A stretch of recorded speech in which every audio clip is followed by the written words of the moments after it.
Welcome back, everyone, to Gems Podcast. I am your founder and host, Miss Genesis Amaris Kemp.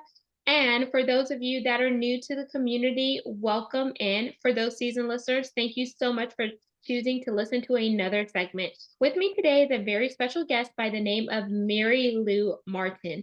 And y'all, you're in for a treat because she wears multiple hats, and you'll find out why. So let me tell you a little bit more about Merrylue.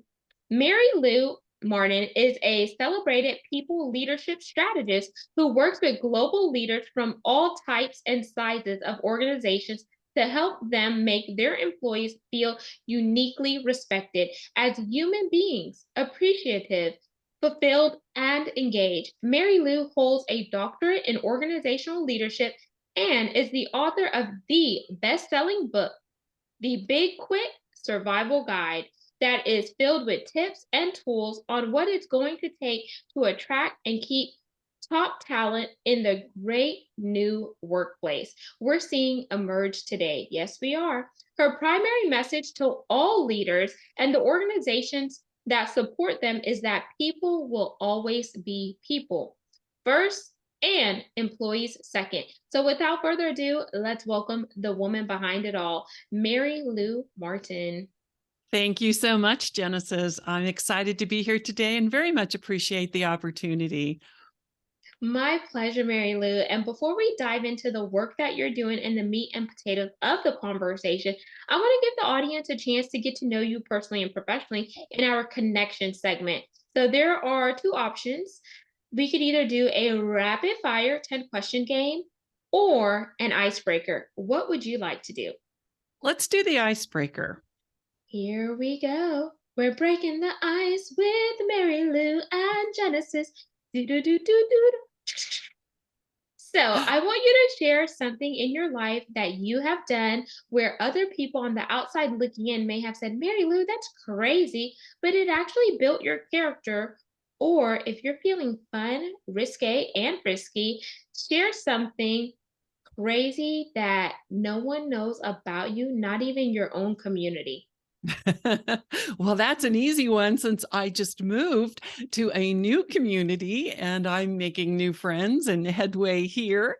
And I would say the one thing that people are a bit surprised that I do is I write and produce and deliver puppet shows for the preschool crowd.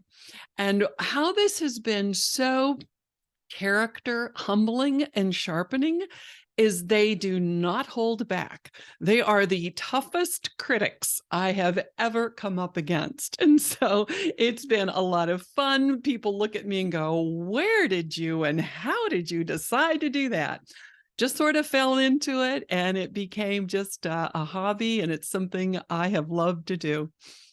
That is super cool, and especially around the holidays, like, I'm Mhm. sure, like, there's so many different thoughts and ideas coming up, and I love the fact that you said kids are so honest because, yes, they Yes. are. My nieces and nephews say the darnest things, and I'm like, "Did that just come out?" And I'll just share one thing before we jump into your book.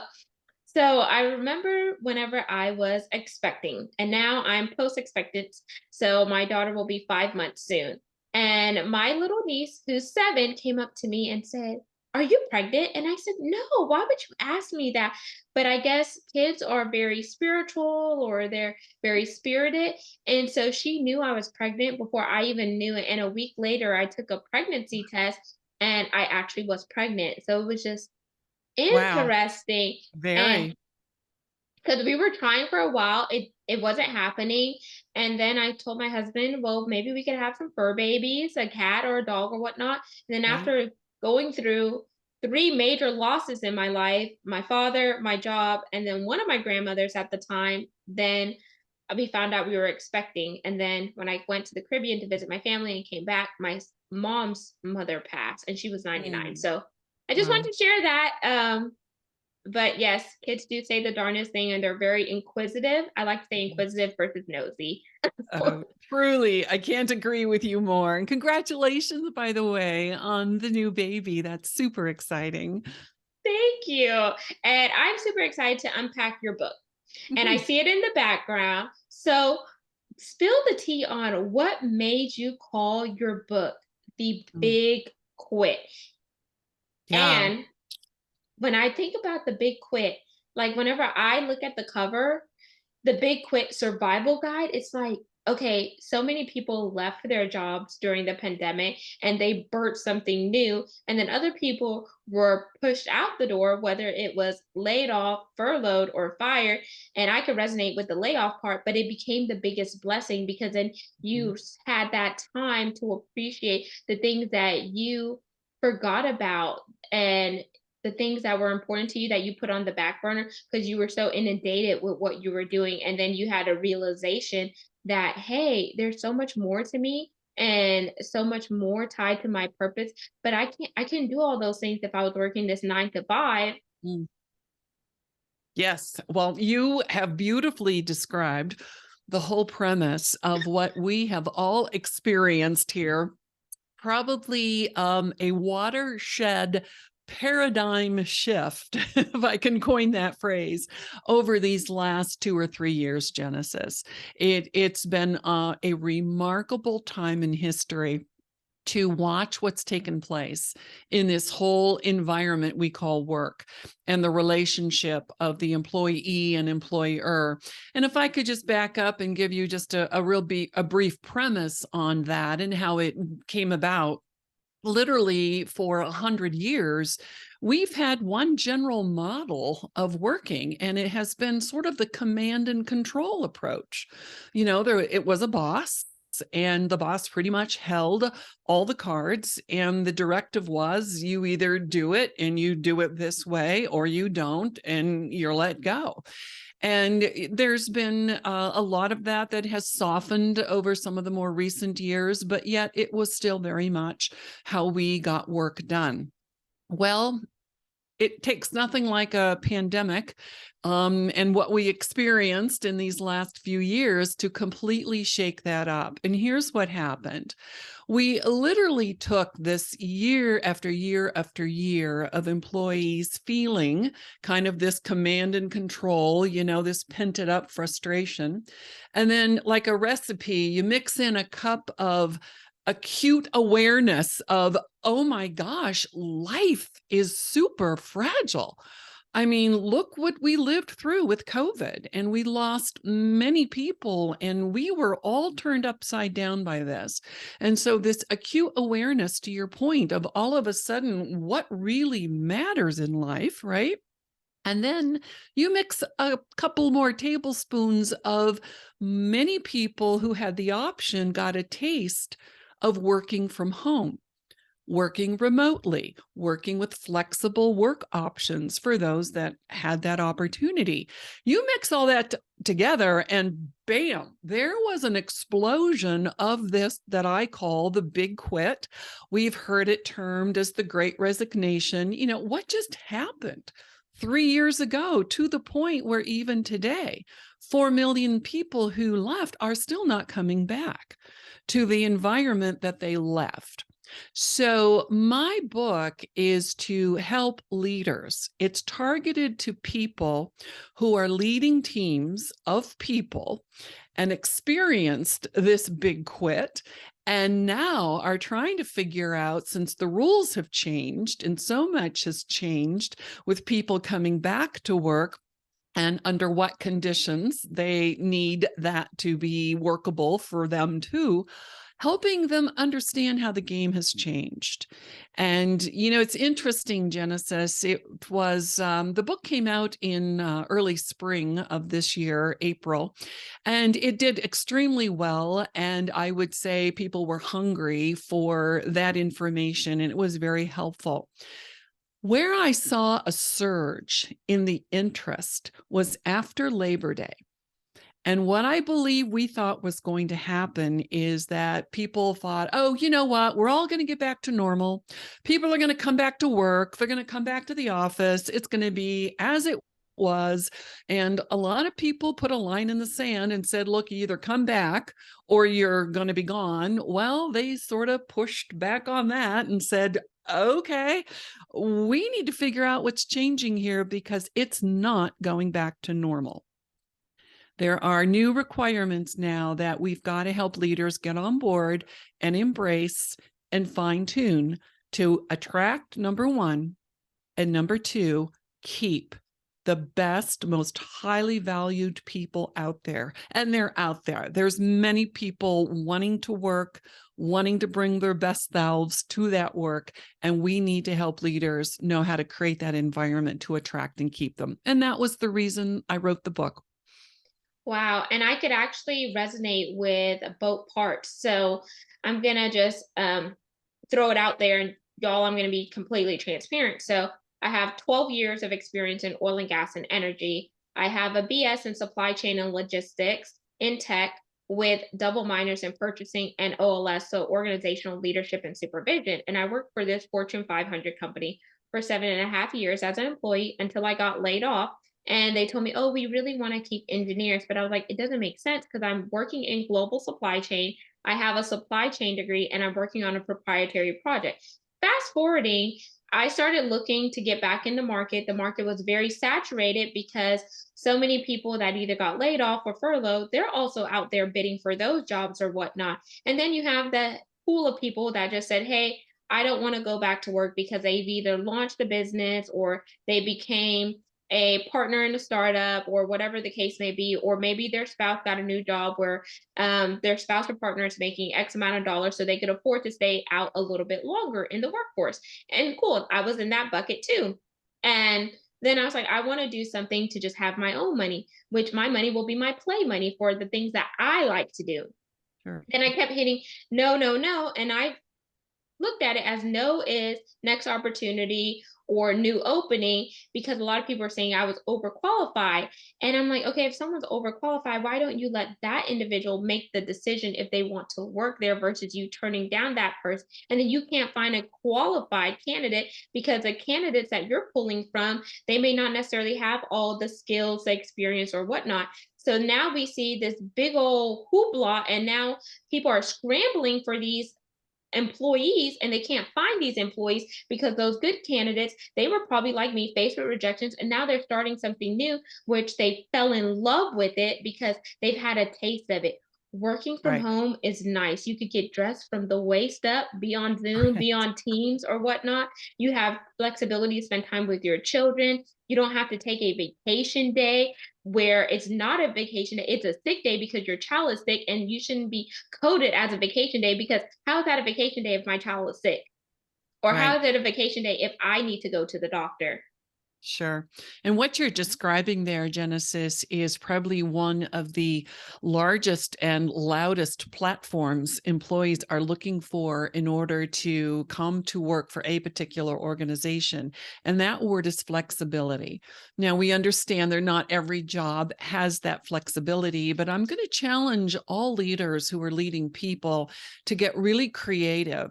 And even if we're, for example, in food service or, something where there's a retail operation and we physically have to be there and care for the people and our customers, can we look at designing shift changes? Can we look at including the employees to come up with a plan that could work in maybe a creative way? So we're not just dictating and telling people, what and how it's going to happen. That's one of the biggest changes.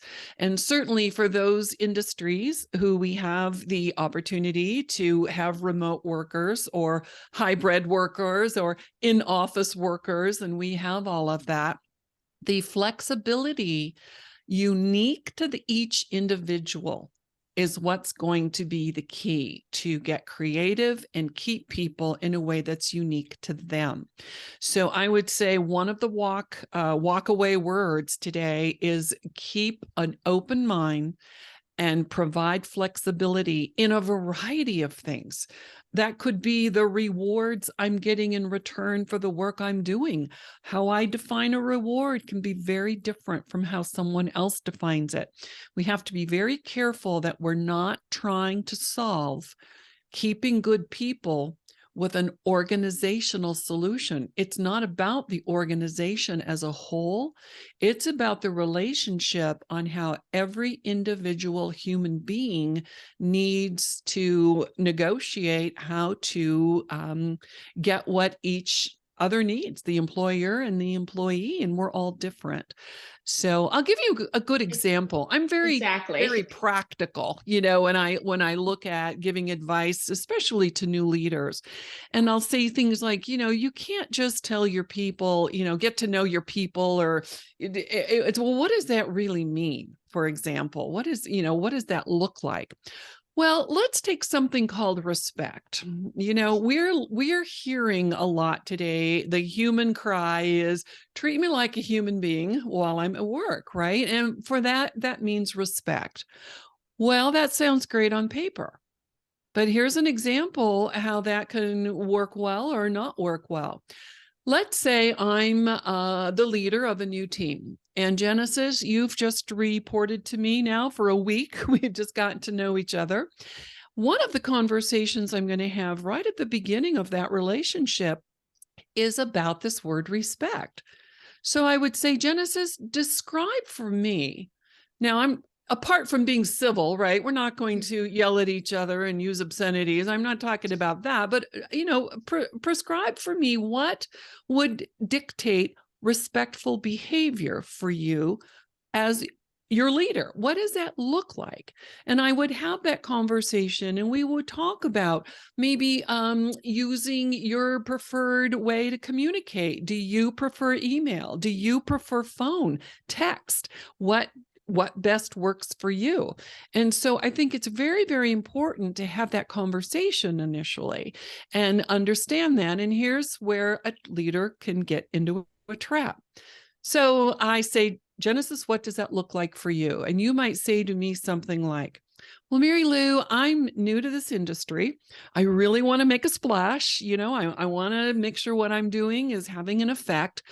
The best respectful thing you could do for me right now would be to just ensure I could have like 5 minutes of your time where we could just check in, whether it's a text, a phone, I don't care. Just knowing you were there. If I have a question, that would be great. And maybe for the first month, we could make that arrangement. Man, if you could do, I would feel so respected, right? Yeah. And So one thing now I that, want to, oh, yeah, if I can, one thing that I yeah, want to please. say too that will help is whenever you are new to a team, what has worked in my industry is a one-on-one. You set that up on a weekly or bi-weekly reoccurring meeting where Right. you're meeting with that individual, whether it is your subordinate or the person above you, and you're talking about certain things. What are your goals?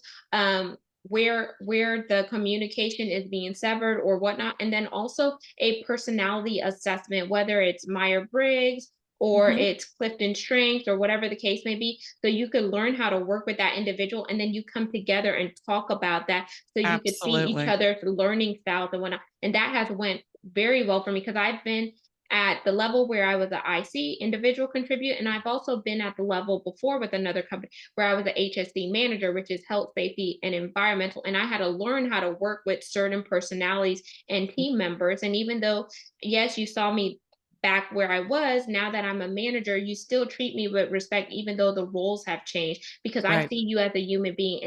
And I hate when people say, treat me how you want to be treated, because how someone treats you may not be how they want you to treat them. Well, you led perfectly into the next part of the example. So here I've got one employee that says, oh my goodness, to be respected would be to have 5 minutes. That would be amazing.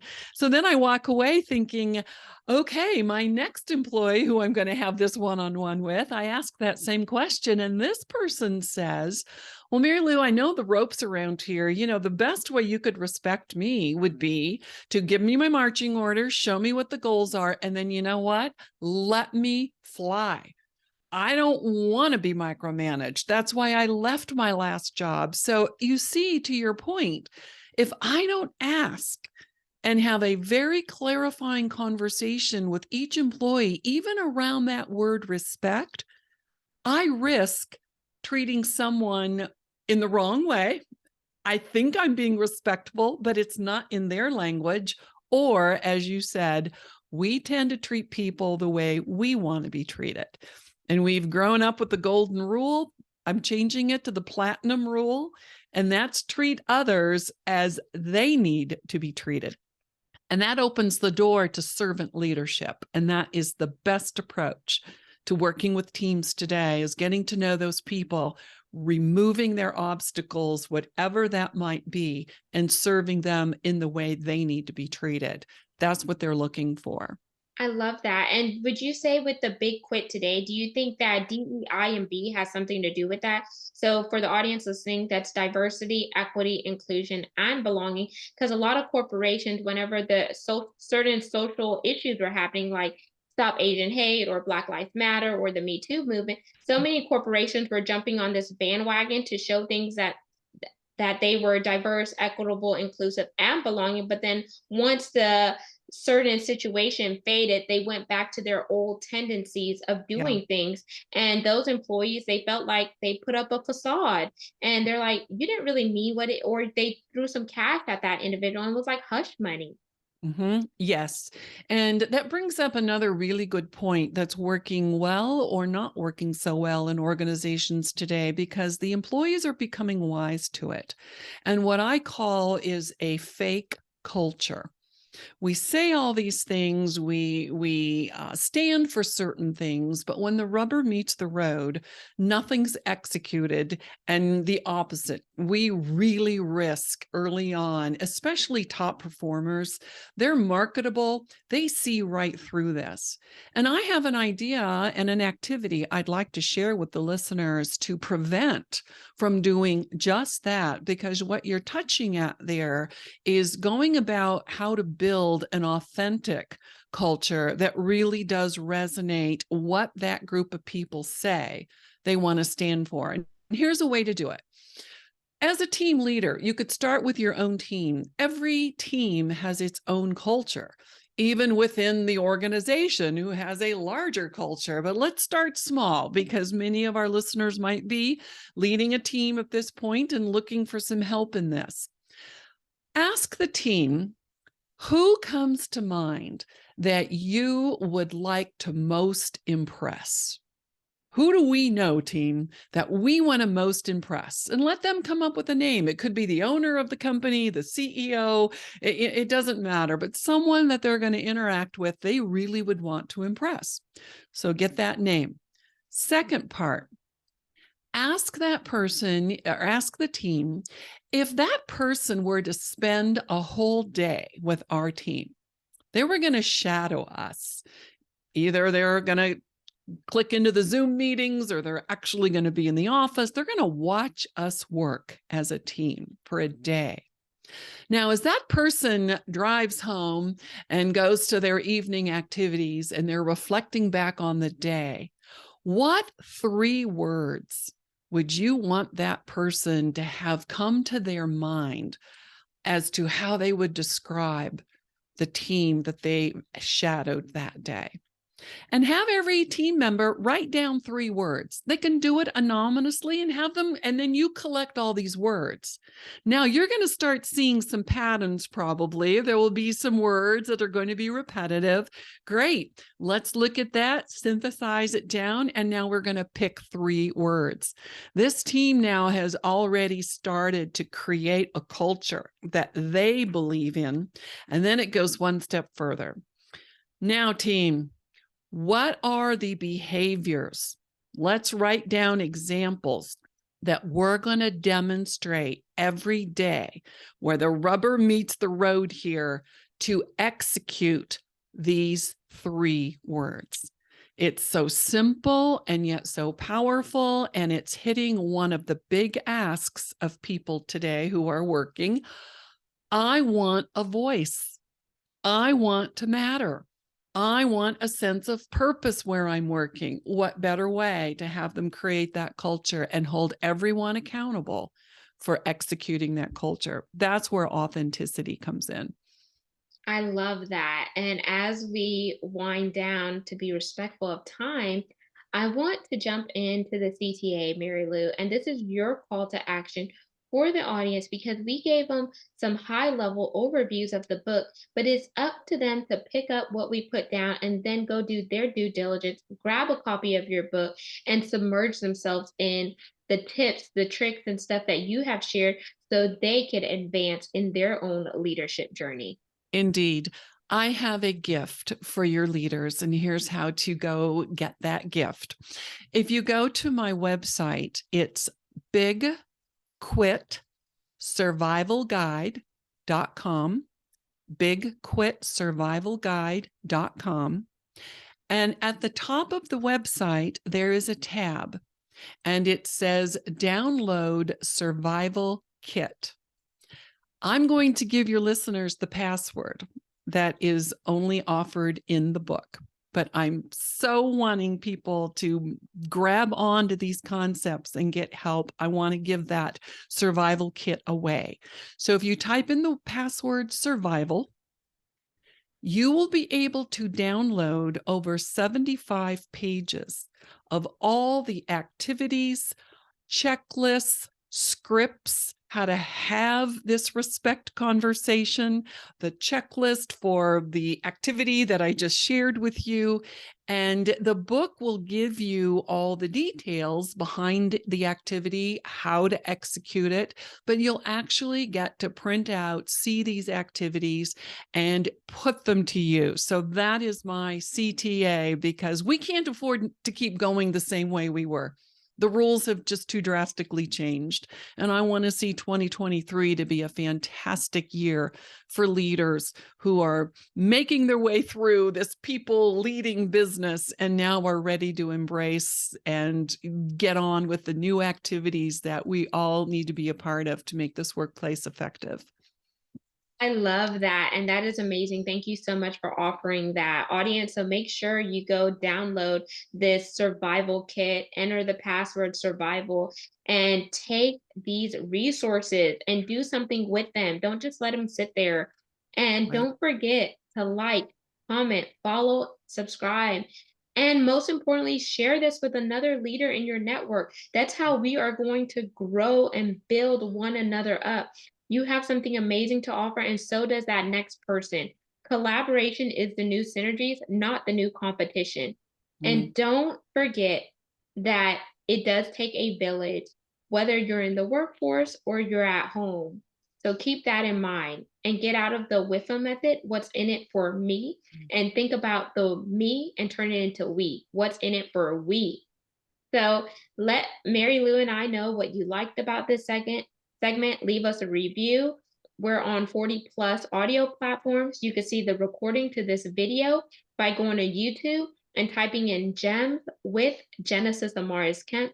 And until the next guest, next segment, peace, love, and lots of blessings. Have yourself an amazing day. And remember, you matter. You were created on purpose for a purpose. So it's time for you to ignite and pass the baton to the next person that needs you.